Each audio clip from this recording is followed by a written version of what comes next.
I'm still formulating what this little intro is in my head right now, and it covers gardening books and gardeners and nighttime and daytime. And I guess what I wanted to say was gardening books are fabulous, particularly because it means that gardeners can continue to garden at night when they're tucked up in bed.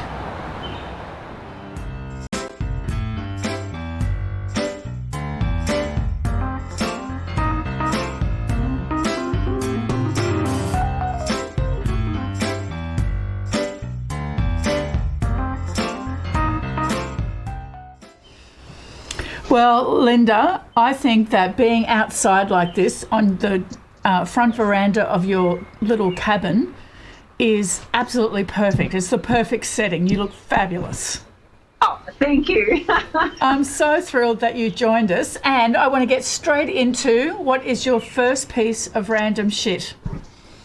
Well, I had a big problem choosing the random shit because I do have a little bit. I've had a bit of a lifetime to collect it in. However, my first piece of random shit is about this man here, and I'll just hold that so you can see it. This is my dad, Ken McDonald. He was an engineer in the Merchant Navy, and he and my mother would not travel. Well, he wouldn't travel, although my mum wanted to travel, because he said he'd done enough travelling in his professional life. He didn't need to go outside Australia again, which he never did, much to her chagrin. However, what he brought back on his travels was a tea set. Oh, wow. This is one of the pots in that tea set. So it was a set with 2 pots and 12 cups and saucers and tea plates. It's just gorgeous. Isn't it magnificent? This I love it. From Hong Kong. And in those days, I believe they used to make these sets just for the travelling seamen and tourists going to Hong Kong. Wow. So it's rather lovely. It was only ever used when I was a child and used to have tea afternoons and tea mornings with orange or Kiora cordial, and that was about it. So it looks like it's in perfect condition. Is the whole set together and looking as magnificent as the pot? Yep, the whole lot's together, and it's this fine bone china, which you can see your fingers through. It's just beautiful. Probably worth 20 cents, but it's lovely. It's a lovely thing to have. It is, and that's the thing, isn't it? Because I also have some beautiful tea sets and bits and pieces like that, terrines and all of that. And when I was younger, I'd think, oh, geez, they're probably worth a bit of money. But I realised fairly quickly when I started looking, they're actually not worth anything financial at all, but they have such a depth of emotional connection, don't they? They do, and it's even after if they're from your parents and family, even after they're long gone, you still have that connection and those happy memories. And just looking at them or using them, I use these now myself, but just looking at them or using them brings back a flood of wonderful memories about your childhood or growing up or whatever the situation was for you. Absolutely. No, they're perfect. All right. Now, my first piece of random shit is not nearly as romantic as yours, but these are old gardening books. So this is Grow Your Own Vegetables. This is written by Alan Searle, who is very well known in the gardening world. And it was part of the Australian Women's Weekly, September 18th, 1974 edition. My gosh. And it's fabulous. And what's really interesting is to read it now and see what differences there might have been between the advice then and now. There's actually not a lot of difference. It's astounding. No. And then the other one is this is absolutely fabulous. This is the Sunshine Coast Garden Guide, and of course I'm on the Sunshine Coast, and it's got photos and stories in here. Like the cover of this was from Mr. and Mrs. Frank Heaton's colourful and well-designed garden in Maud Street, Nambour, which won the Champion Small Garden in the 1978 Gardens in the Sun contest. Now, I drive down Maud Street every time I go into the old ambulance station, and that garden is no longer there. And it's wonderful to see what the gardens were like, and some of them are still there that are in this book from 1978. So, Robin, was that garden in a house, and the house is still there and the garden is no longer there? I can't even see the house, so it doesn't look like the house is still there. And there has been some demolition and some units put up and so forth. So I'm going to go and have another really good look and see if I can find it. But it's really interesting. And then on the inside, so Heaton's, there's a nursery in Nambour which is called Heaton's Ferns or something like that, nursery. So I'm guessing that it's probably the same family that has a nursery now that made this garden in Maud Street, Nambour. Sounds like it, doesn't it? Yeah, it does. Doesn't that picture? I know, it's beautiful. It's, all that listen, and yeah, it's lovely. I love old-fashioned gardens. Not that it's very old-fashioned, but, a 1970s garden is not like a 2020 garden, is it? No. But listen, I was married in the 1970s, and I thought that I was the height of fashion. And when you look at a magazine like that, nowadays it does not look like the height of fashion, doesn't it? It looks really old-fashioned. I know. I'm sure you would have been at the absolute height of fashion at the time, Linda. I can, yes. Child bride. Yes, well, I wasn't going to say that. What's your second piece of random shit, Linda? Well, my second piece of random shit is rather big, but I have a lot of different things related to this random shit in the house. Yes. My daughter always used to say to me, Mum, what is it with you and seeds? Well, I have a big seed bank. So I've got a special internal room in the house, and that I use as my seed bank. So there's 3 or 4 shelves and bookcases and all sorts of things. And I have all sorts of seeds in there. And I'm going to bring this piece of random shit in from one side to show you. This is it. Wow. Holy and cow. It's keeping on going. Oh, that's fantastic. I love it. The other way. So this, I just picked this afternoon. It's a New Guinea bean. Wow. And it's probably about 75 centimetres long. We've had longer. Yeah. And this grows in the garden, but it was grown from, let me grab it, a pack of seeds, 2 of which I was given about 3 years ago. A friend of mine who runs a seed saving group with myself down here at Redlands Organic Growers, she gave me 2 seeds about 3 years ago. I planted them, they grew beautifully. We ate New Guinea beans, which I might say are not a bean, they're more related to a cucumber or a zucchini. Yep, okay. And definitely closely related to a loofah. She gave me some. I've been saving them ever since. We eat them and then save them. And the seed looks just like a gourd or a loofah seed. Yes. So it's quite large. I'll hold it up close. Oh, yes. Okay, yeah. Fantastic. It looks like somebody has pulled out a tooth. It does. And each seed will go into a vine along a fence, probably about 3 to 5 metres long, and produce any number of those New Guinea beans, of which they flower at night time, and it's moths that actually come and pollinate them. Wow, isn't that amazing? That's fascinating. But in my random shit of a seed room, I have many bags of seeds, all drying, ready to be separated. And then they go into, once they've been separated, they go into a whole series of these boxes. So I've got these labelled A to D, E to G, etc. And basically with that and my sewing, I've overtaken the whole room. Well, why wouldn't you? I mean, seed saving is I mean, it's always been important, and we've long talked about it, haven't we, over the years, of the importance of seed saving. But now I think that everyone else is starting to understand what we've been saying for such a long time. Oh, yes, yes. And, you know, the joy of seed saving too is actually being able to share some of what you have saved yourself. So I know we've been through a pretty difficult time where seeds and plants have been tricky to get. So I've been growing lots of seedlings and just sharing them amongst our neighbours. Some people have started off veggie gardens for the first time. I've had the seedlings and I've had seeds as well, which I've been really happy to share. And it gives you a good feeling. It does. The other thing is, if yours die, somebody else has always got some of the progeny, so they can share it back with you. That's exactly right. I'd like to find out more about how you prepare and cook and eat New Guinea bean, but I'm going to share my second piece of random shit now.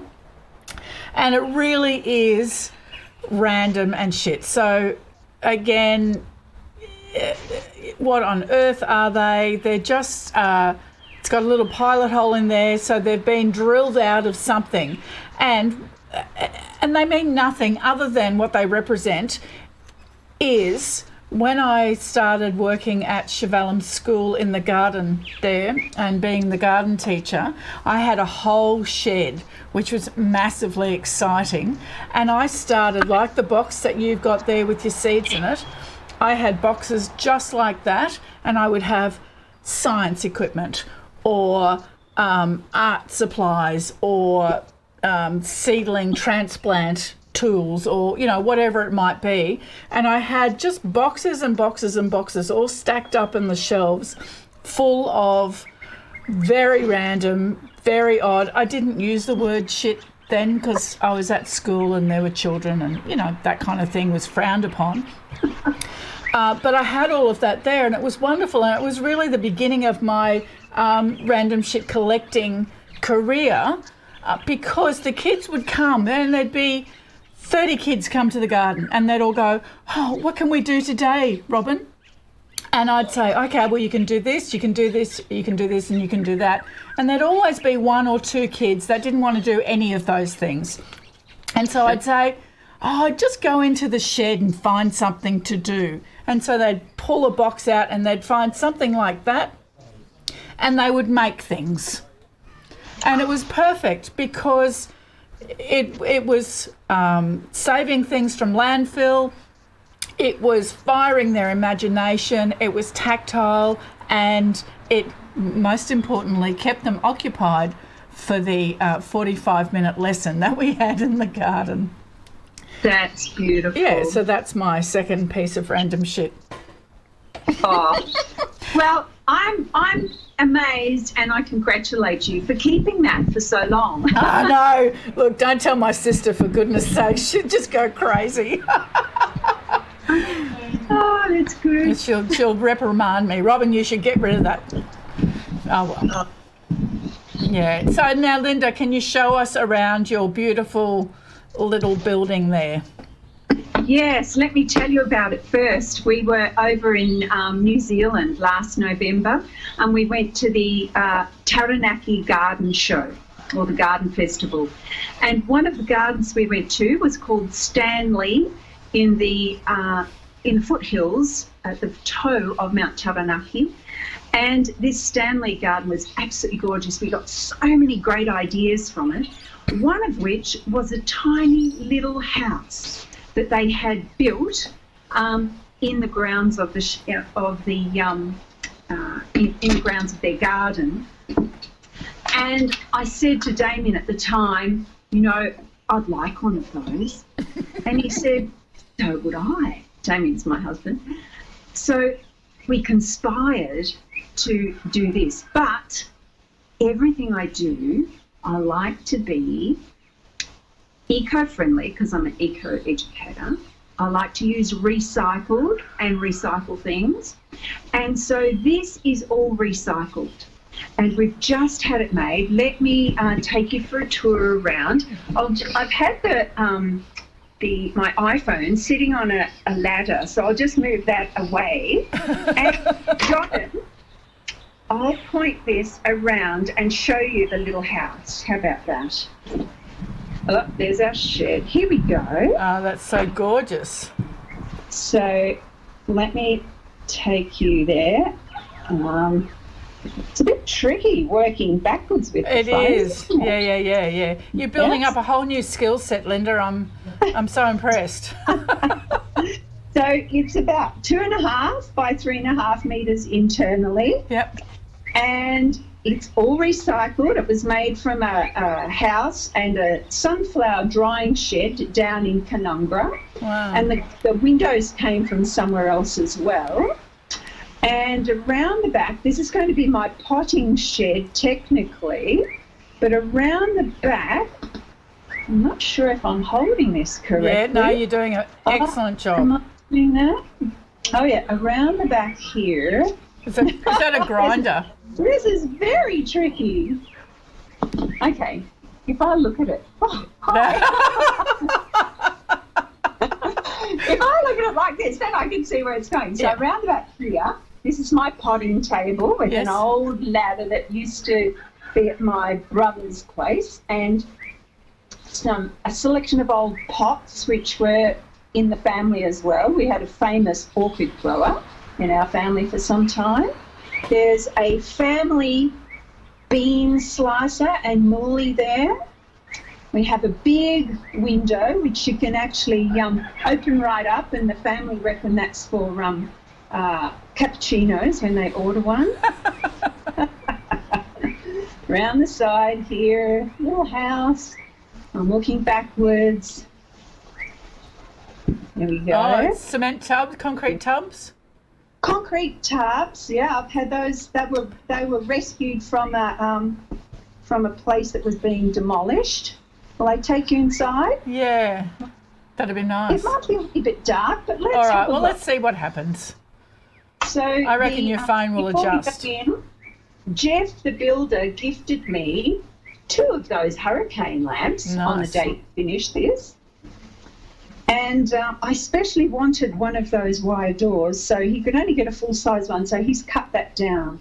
Inside inside my potting shed, it's not quite finished yet. However, you can see there's Mum's old ironing board, which she had since she was about 17. It's no And- wonder I've liked you for such a long time, Linda. We think this will be a lovely writing retreat. Yes. So we've just got a little old school desk and chair there. I've recycled the material in the curtains. That's actually my cheesecloth muslin that I make cheese and tofu and yogurt with, but I thought I could do without that, so I put it on the windows instead. And my first piece of artwork in there, we rescued that off somebody's trailer at the tip a few years back. So I've got it now. We've got some little cups and some bottles which we've brought back from, I had to jettison shoes in order to bring those back from the UK years ago. Excellent choice. And a little mirror. Yeah, And that's it. then we're outside again. That's it. That's fantastic. Linda, it's so much fun. Thank you so much for showing us that. My pleasure. Thank you. All right. Well, I'll catch up with you, no doubt, at a garden show somewhere in the future. We may well. It'd be lovely to see you in the flesh again, so to speak, and we can share some more random shit. We will. All right. Thanks, Linda. Robin. Thank you for that. And Sue did write in. I don't know if you saw that. There it is. She says, I'm going crazy. Get rid of those round wooden things. Well, I might just pop them in a box of things for a child one day and they can play with them. That was the idea. Thank you for watching. I'll be back tomorrow afternoon. Oh, and sorry, no, listen, if you're in the area, I'm going to be on the ABC radio tomorrow with Rob Blackmore. He's succumbed. He has to talk to me. He just can't. Oh, it's 6:45? Quiz. Oh, quiz. Oh, sorry. They're yelling at me. Okay, so the answer to yesterday's quiz was Richmond, Tasmania. The question was, where is the oldest bridge in Australia? Richmond, Tasmania, and Andrew Redfern and Sue Pearce get to be the smug people for 24 hours because they got it right. Thank you.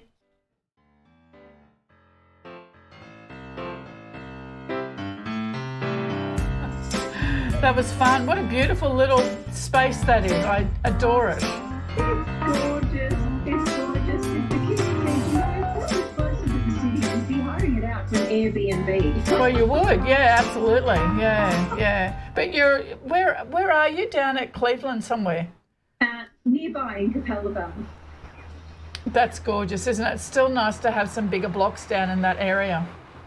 It's just terrific. Yeah. You probably roosters in the backyard. Yes. Next door in the background. Sorry about that. No problems at all. I have no problems with roosters.